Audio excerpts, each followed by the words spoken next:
Баршаңызға сәлем, қаларыңыз қалай? Каналыма қош келдіңіздер. Бүгін қазақтың ұлттық тағамдарының бірі құрт көжені дайындайтын боламын. Қазақша контенттің дамуына үлес қосып, менің салған видео рецептеріме лайк басып, пікір жаза отырыңыздар, және сіздер бұл көжені қалай дайындайсыздар жаза отырыңыздар.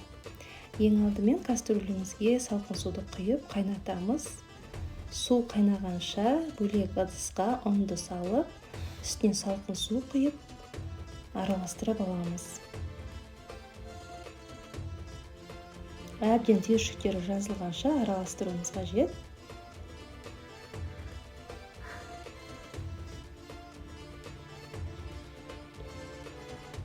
Міне осындай біркелкі масса болуы қажет. Енді қайнап тұрған суға жаңағы дайындаған массаны құятын боламыз. Массаны құйған кезде үзбей араластырып отыруымыз қажет. Пешіміздің астын баяу отқа қойып, араластыра отырып қайнатып аламыз. Құрт көже тоңған адамға күш-қуат беретін әрлі сусын. Көптеген вирустық ауруларда тұмау кезінде осы көжені ішсе, денедегі суықты алып түседі.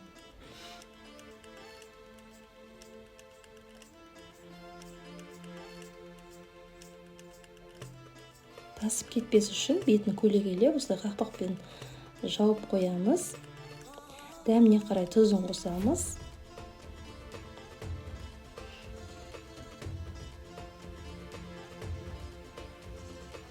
Енді көжемізге езілген құртты қосамыз, оны да әбден араластырып аламыз. Менің каналымның дамуына үлес қосып, әрі осы видео пайдалы болса, поделиться батырмасын басып, достарыңызға, әпке-сіңлілеріңізге жіберіп қойыңыздар. Және каналға да тіркеле отырыңыздар. Енді дайын болған құрт көжеге қолдың сары майын қосамыз. Ол да ерекше дәм береді. Осымен көжеміз дайын. Ыдысымызға құйып ыстықтайды ұсынсаңыз болады. Бір жақсысы бұл көжені ыстықтайды, салқын күйде де ішуге болады.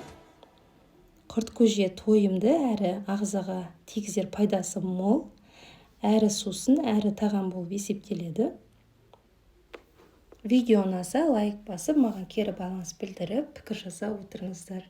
Және каналға да тіркеле отырыңыздар.